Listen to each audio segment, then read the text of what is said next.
இன்றைக்கி என்னென்னா அழகான கால்கள் அப்படின்னு இன்றைக்கி படிக்கிறோம். Beautiful feet. We must never minimise the missionary outreach of the church. நம்ம சபையிலிருந்து வெளியே போய் நாம் வாழ்கிற வாழ்க்கையிலே இறைப்பணி செய்வது என்பதை ஒரு நாளும் குறைத்து மதிப்பிடக்கூடாது அப்படின்னு சொல்லி சொல்கிறார். சர்ச்சுக்கு போய் ஜெபம் பண்ணுறோம், சர்ச்சுக்கு போய் வேத பாடங்களை படிக்கிறோம், பாடல்களை பாடுகிறோம், பரிசுத்தமான அன்போடு நடப்பதாக நம்முடைய வாழ்க்கையை காட்டிக்கொள்கிறோம். வெளியிலே அவுட்ரீச்சில் என்ன பண்ணுறோம் அப்படின்னு யோசிக்கணும். While this passage relates primarily to Israel, it applies to all lost souls. குறிப்பாக இந்த வேத வசனத்திலே, அதாவது ரோமர் 10 அதிகாரம் 15 வசனத்திலே, how beautiful are feet of those who bring good news.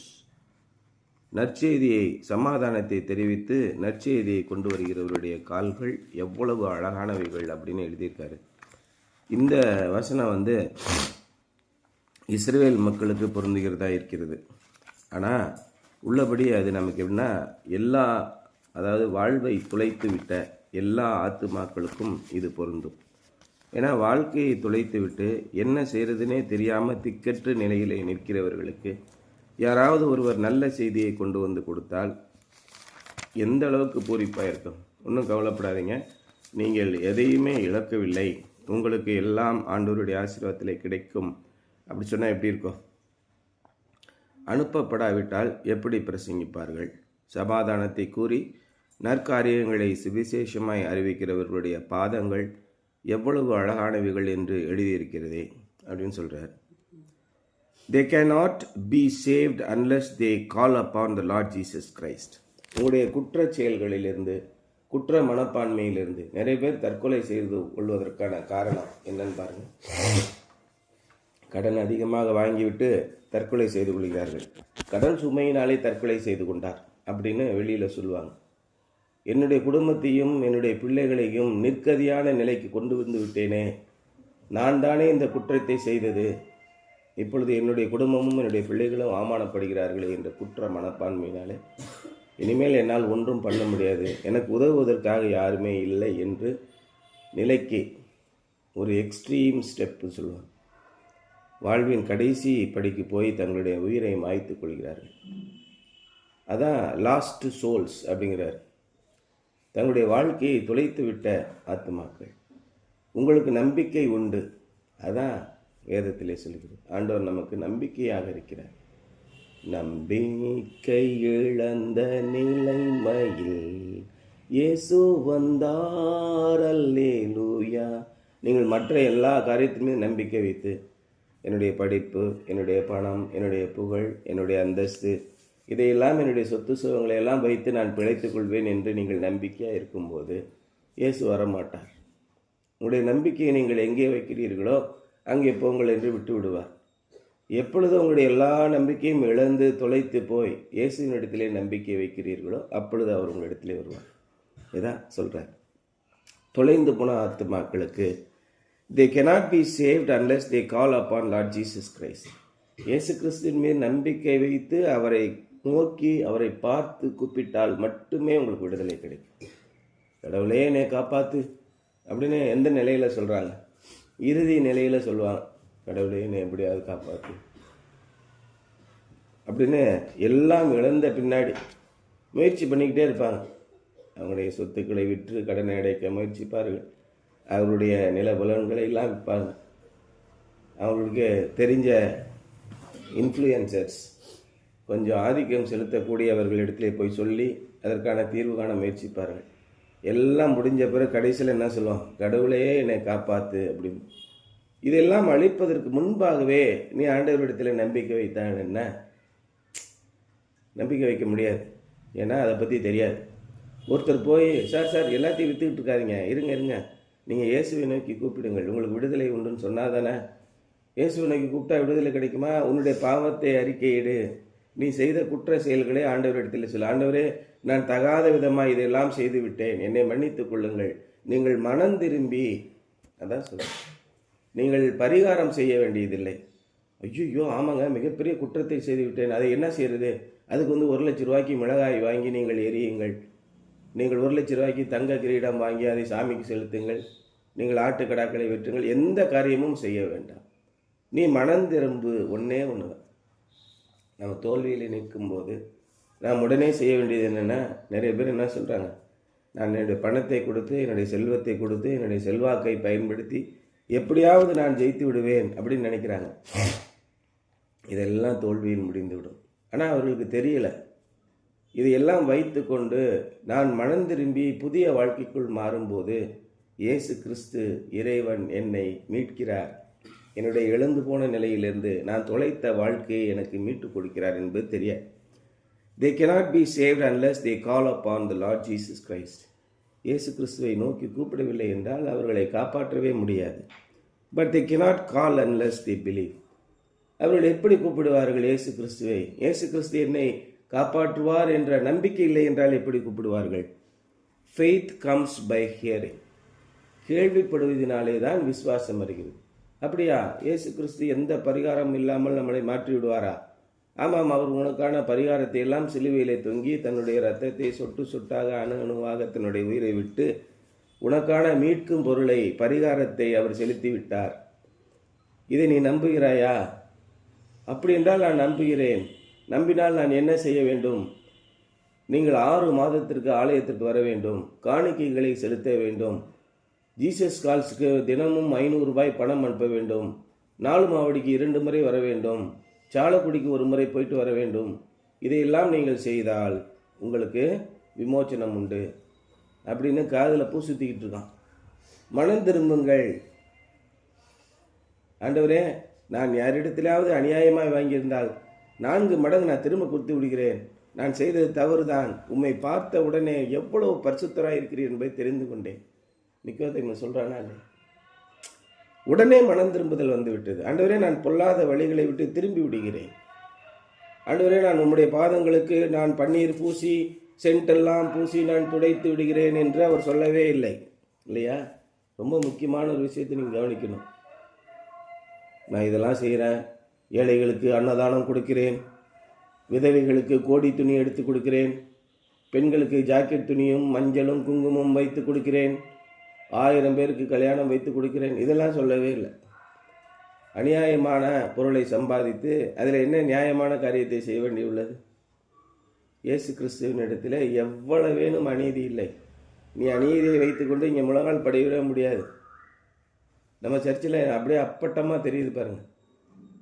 டைசிஸ்க்கு விரோதமாக, சிஎஸ்ஐக்கு விரோதமாக, சினாடுக்கு விரோதமாக, ஐயருக்கு விரோதமாக, பாஸ்டேட் கமிட்டிக்கு விரோதமாக, டிசி கமிட்டிக்கு விரோதமாக தங்களை பேசிக்கொண்டு இன்னும் முழங்கால் படியிட்டு கொண்டு நிற்கிறார். எப்படி மாற முடியும்? மனசாட்சியிலே சூடுண்ட பொய்யர் இவர்கள். ஏதாவது ஒரு குறை உண்டுனா நம்ம என்ன பண்ணோம்? இயேசு கிறிஸ்து மேல் நம்பிக்கை இருக்கிறதா? இவர்களுக்கு பல முறை இயேசு கிறிஸ்துவை பற்றி சொல்லியாச்சு. என்ன சொல்கிறார்? Faith comes by hearing. கேள்விப்படுவதனாலே விசுவாசம் வருகிறது. இவர்களுக்கு பல முறை கேள்விப்பட்டு விட்டார்கள், ஆனாலும் மனசாட்சியிலே சூடுண்டு போய்விட்டது. இவர்களை இனி திருத்த முடியாது. அதான் பவுல் சொல்கிறார், ஒருவன் கிறிஸ்துவின் வசனத்தை கேட்டு மனம் திரும்பி இயேசுவினிடத்தில் வந்து திரும்பும் வழி விலகி போவானானால் அவனை மீட்பது கூடாத காரியம். இப்போ எங்கள் அண்ணன்ட்டே அக்காட்டே போய் பேசுங்க. அவங்க 1972 ரட்சிக்கப்பட்டாங்க. ரட்சிப்புலாம் எல்லா மயிறு எனக்கு தெரிய வேலையை பார்த்து போடாமல் அப்படி தான் இருக்காங்க. மகா கொடூரமான சொற்களை கொண்டு அவங்களை தடுத்து விட்டுருவாங்க. போடான்ட்டு இயேசுவா வெண்ணையாகுது, எங்களுக்கெல்லாம் எல்லாம் தெரியும். இந்த வடிவேல் ஒரு படத்தில் சொன்னாங்க, சூதுவாதம் எங்களுக்கும் தெரியுங்க. இயேசுவை பற்றி பேசாமல் மரியாதை போயிடு. யார்? நம்மோடு கூட பிறந்த சகோதர சகோதரிகள். ஏன்னா பணத்திற்காக தங்களை முழுவதுமாக அர்ப்பணித்து விட்டார். அவர்களை மீட்பது கூடாத காரியம். சார், என்ன இப்படி கேணத்தனமாக பேசிகிட்டு இருக்கீங்க? நம்ம கூட பிறந்தவர்களுக்காக நான் ஜெபிக்க வேண்டும், அவர்களை எப்படியாவது காப்பாற்ற வேண்டும். அப்படியா? யோசனை பண்ணி பாருங்கள். ஆபிரகாமும் லோத்தும் கூட பிறந்தவங்க. எவ்வளவோ சொன்னான். லோத்து அநியாயத்துக்கே போனான். இந்த உலகத்தின் மேல் ஆசை வைத்து போயிட்டான். அவன் அவ்வளோ தூரம் போன பிறகு ஆபிரகாமுக்கு யாராவது ஒருத்தன், அவன் பிள்ளைகளே எவனாவது அவன் ஊருக்காரங்க யாராவது ஒருத்தன் நல்லவனாக இருந்தால் அந்த ஊரை அழிக்காமல் விடுவீங்களா? அட்லீஸ்ட் எனக்காக என் தம்பியாவது காப்பாற்ற முடியுங்களா? உனக்கு கொள்ளையாடின பொருளாக தருகிறேன், அவனை திரும்பி பார்க்காம கூட சொல்லு அப்படிங்கிறார். ஆனால் காப்பாற்ற முடியல.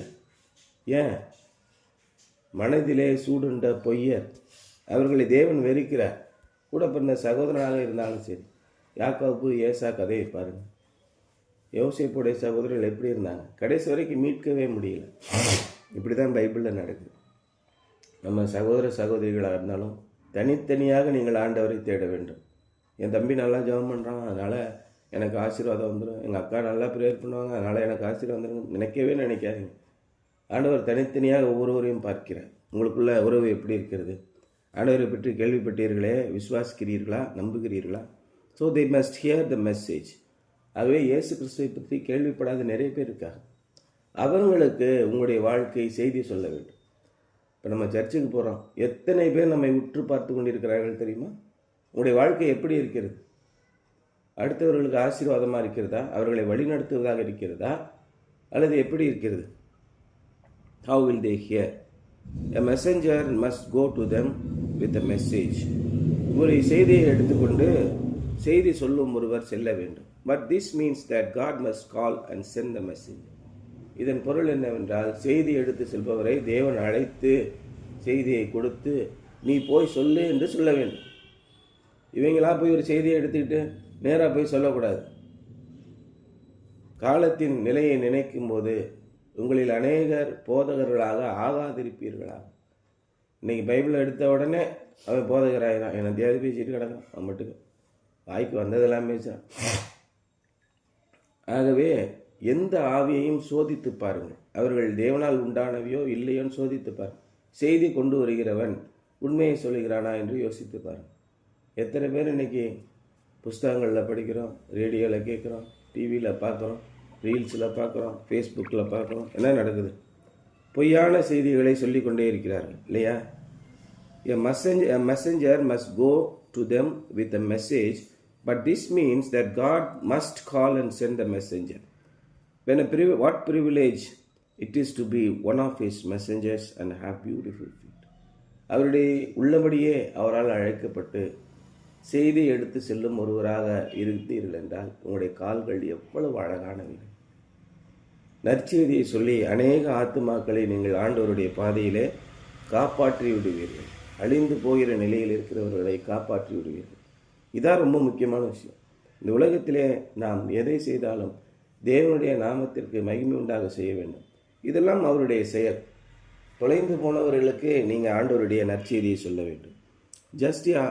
Just the other day, a businessman in our church called me to report another soul led to Christ. என்னுடைய சர்ச்சுக்கு ஒரு பிஸ்னஸ் மேன் ஒருத்தர், வியாபாரி ஒருத்தர் வருவார். அவர் என்னை கூப்பிட்டு சொன்னார், சார் இன்னைக்கு இன்னொரு ஆத்மாவை கிறிஸ்துவனிடத்திலே நான் நடத்தி விட்டேன், கொண்டு வந்து விட்டேன் அப்படின்னு சொல்லியிருக்கார். My caller had serious spiritual problems a few years earlier and I was able to help him. அவர் அந்த பிஸ்னஸ்மேன் வியாபாரி கொஞ்ச நாளைக்கு முன்னாடி கடுமையான ஆவிக்குரிய பிரச்சனைகளிலே சிக்கியிருந்தார். அப்போ அவருக்கு நம்ம என்ன செய்யணும்? நான் அவருக்கு கர்த்தருடைய ஆசீர்வாதத்தை சொல்லி அவருடைய வசனங்களை சொல்லி அவரை வழி நடத்தினேன், அவரை காப்பாற்றி விட்டேன். I was able to help him. Since that time he had led many to Christ. அந்த நாளிலிருந்து, அந்த காலத்திலிருந்து அவர் அநேகரை கிறிஸ்துவுக்குள் வழிநடத்தி கொண்டே வந்தார். His phone calls was to give me a good news that one of his work associates had led a friend to Christ. Another miracle in a spiritual chain reaction. ஆவிக்குரிய சங்கிலி தொடர் நிகழ்ச்சியிலே இன்னொரு ஆசீர்வாதம் என்னன்னா, அவர் கிறிஸ்துவுக்குள் நடத்தின ஒருவர் இன்னொரு ஆத்மாவை அழிந்து போகிற நிலையிலிருந்து மீட்டு கொடுத்தார். உங்களுக்கு நம்பிக்கை உள்ளது இயேசு கிறிஸ்துவினிடத்திலே, மனம் திரும்புங்கள். அதான் நீங்க சொல்லணும். ஆண்டவர் உங்களுடைய கடன்களை எல்லாம் நீக்குவார். இயேசு கிறிஸ்துவிடத்தில் வாருங்கள். ஆண்டவர் உங்களை ஆசீர்வதிப்பார், தங்க நகைகளை கொடுப்பார், பணங்களை குவியலாக கொடுப்பார். இயேசு கிறிஸ்துவிடத்தில் வாருங்கள். இதுதான் எல்லாருடைய போதகம். இது போதகமே அல்ல, இது திருட்டு வேலை. இயேசு கிறிஸ்து என்ன சொன்னார்? அவர் எங்கும் போய் மனம் திரும்புங்கள், பரலோக ராஜ்யம் சமீபமாக இருக்கிறது என்று சொன்னார். பரலோக ராஜ்யம் உங்கள் பக்கத்தில் இருக்கு, டக்குன்னு மனம் திரும்பி இப்போ வாங்கிக்கோங்க. பரலோக ராஜ்யத்தில் எல்லாமும் உண்டு. முதலாவது பரலோக ராஜ்யத்தை தேடுங்க. உங்கள் பக்கத்தில் இருக்க பரலோக ராஜ்யத்தை முதலாவது தேடுங்கள். அப்பொழுது இந்த உலகத்தில் இருக்கிற எல்லாம் உங்களுக்கு அடிஷனலாக, கூடுதலாக கொடுக்கப்படும். இதான் அவர் கொடுக்குற ப்ராமிஸ். ஆனால் இவர்கள் பரலோக ராஜ்யத்தை சொல்லாமல், அங்கே பாருங்கள், அங்கே இருக்கிற ஆசீர்வாதங்கள் எல்லாம் உங்களுக்குரியவை. அங்கே பாருங்கள், அங்கே இருக்கிற ஆசீர்வாதம் எல்லாம் உங்களுக்கு குறையுது. நீங்கள் எங்கள் சர்ச்சுக்கு வாங்க, ஆண்டவரை தேடுங்க, கிறிஸ்தவராக மாறிக்கொள்ளுங்க, ஞானஸ்நானம் பெற்றுக்கொள்ளுங்க, வெள்ளை உடை போட்டு. இது இல்லை. பெரும்பாலான உண்மையான கிறிஸ்தவ பாதிரியார்கள் என்ன சொல்கிறாங்க? மனம் திரும்புங்கள், உங்களுடைய பொல்லாத வழிகளை விட்டு விலகுங்கள், முதல்ல உங்களுடைய பாவங்களை அறிக்கையிடுங்கள். இதுதான் உண்மையான போதகர்கள் சொல்வது. உங்களுடைய பொல்லாத வழிகளை விட்டு திரும்புங்கள் அப்படி சொல்கிறார். இப்போ என்ன நடக்குது? இந்த பிஸ்னஸ் மேனுக்கு அவர் உதவி செய்தார். அவர் ஆண்டவர்களுக்குள்ளாக வழிநடத்திய ஒருவர் இன்னொருவரை பொல்லாத வழிகளிலிருந்து மாற்றுகிறார். பொல்லாத வழிகள் என்றால் என்ன? கலாத்தியர் 5ஆம் அதிகாரத்திலே மாம்சத்தின் கிரியைகள்னு இருக்கா? விபசாரம், வேசித்தனம், கொலைகள், பகைகள், வைராக்கியங்கள் இருக்கா இல்லையா? இதுதான் ரொம்ப முக்கியம். கொலோசியர் 5ஆம் அதிகாரம் தான் நமக்கு ரொம்ப முக்கியமாக 2 விஷயங்களை காட்டுகிறது. கலாத்தியர் 5ஆம் அதிகாரம் அதை ரொம்ப முக்கியமாக நீங்கள் மனப்பாடம் பண்ணி வச்சுக்கணும். எப்போ பார்த்தாலும் அதோடைய மனசில் எப்பயுமே ஓடிக்கிட்டு இருக்கணும். அந்த ஆண்டோடைய வசனங்கள் மனசுலே இருந்தால் தான் நம்ம தப்பிக்க முடியும். அவர் அது என்ன சொல்கிறார் ஆண்டவர்? இவற்றை உன் இருதயமாகிய பலகையில் எழுதிக்கொள், நீ நிற்கும் போதும் நடக்கும் போதும் உட்காரும் போதும் படுத்து கொள்ளும் போதும். இந்த 4 தான் சொல்கிறார் அவர் ஆண்டவர். இதுதான் 1வது சங்கீதத்தில் என்ன சொல்வார்? 1வது சங்கீதத்தில் என்ன சொல்கிறார் சொல்லுங்கள். 1ஆம் வசனம் என்ன? 1வது சங்கீதத்தில் 1ஆம் வசனம், துன்மார்க்குடைய ஆலோசனையில் டிங் டிங் டிங் டிங் நடவாமலும் பாவிகளுடைய வழியில் நில்லாமலும் பரியாசக்காரர் உட்காரும் இடத்திலே உட்காராமலும் கர்த்தருடைய வேதத்தில் இரவும் பகலும் தியானமாக இருந்து. இதைத்தான் பரிசுத்த ஆண்டவர் நம்ம இடத்துல சொல்லுகிறார். தேவாதி தேவன் மகா சக்தி நம்ம இடத்துல என்ன சொல்கிறார்?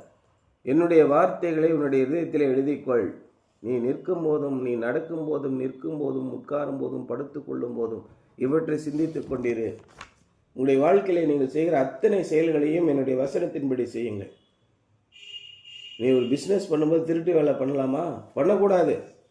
நீ பணத்திற்காக யோசனை செய்து ஒரு பொருளை விற்கலாமா? விற்கக்கூடாது. அவருடைய வசனம் சொல்லுகிறது தெளிவாக, நீ கெட்ட செயலை செய்யாதே. நீ மற்றவர்களை தீய வழியிலே நடத்தலாமா? நடத்தக்கூடாது. மற்றவர்களை ஏமாற்றக்கூடாது. நீ வஞ்சிக்கக்கூடாது, நீ களவாடக்கூடாது, நீ பொய் சொல்லக்கூடாது. எல்லாமே ஆண்டவருடைய வசனத்தில் இருக்கிறது. இவற்றை உங்கள் இருதயமாகிய பலகையில் எழுதி கொள்ளுங்கள், உங்களுடைய பிள்ளைகளுக்கும் உங்களுடைய பிள்ளைகளுடைய பிள்ளைகளுக்கும் இவற்றை சொல்லுங்கள் சொல்கிறார் ஆண்டவர். எல்லாத்தையுமே எவ்வளோ ஒரு ஆச்சரியம்! இப்படி நீங்கள் ஆண்டவருடைய பாதையிலே மற்றவர்களை மீட்டு நடத்தும் போது, some of us share the news here at home, but others are sent to distant places. சிலர் நாம் வாழும் வாழ்க்கையிலே, நம்முடைய இல்லங்களிலே, நம்முடைய ஊர்களிலே, நம்முடைய உள்நாடுகளிலே, நம்முடைய தமிழ்நாட்டிலே ஆண்டவருடைய வசனத்தை சொல்கிறார்கள். சிலர் வெளிநாடுகளுக்கு, ஆண்டவரை அறியாத நாடுகளுக்கு செல்கிறார்கள். அன்னைக்கு ஒருத்தர் சென்டினல் ஐலாண்டுக்கு போய் செத்துக்கொள்ளையா, அவர் எதுக்கு போனார்? ஆதிவாசிகளை பார்த்து ஆண்டவருடைய வசனத்தை எப்படியாவது சொல்லிவிட வேண்டும் என்று போனார். ஆனால் இப்போ என்னாச்சு? இறந்து போய்விட்டார். மனசில் இருக்கிற தூண்டல்கள், இன்னும் 4-5 பேர் போய் எல்லாரும் கொண்ட பிறகு தான் அவன் என்ன நினைப்பான்? எதுக்கு தான் வராங்கன்னு தெரில, அவங்கள பார்த்து என்னான்னு கேட்போம் அப்படின்னு யோசிப்பாங்க. ஆனால் மற்ற தீவுகள் அனைத்திலும் கிறிஸ்தவ மிஷினரிகள் போய் மருத்துவங்கள், கல்வி, உடை, நாகரிகம் எல்லாவற்றையும் கொடுத்திருக்கிறார்கள். இதுதான் ரொம்ப முக்கியம். கலையிலே, கலாச்சாரத்திலே வளராதவர்களுக்கு அவர்கள் உதவி செய்கிறார்கள். Some of us share the news here at home, but others are sent to distant places. There are more open doors for the gospel than ever before.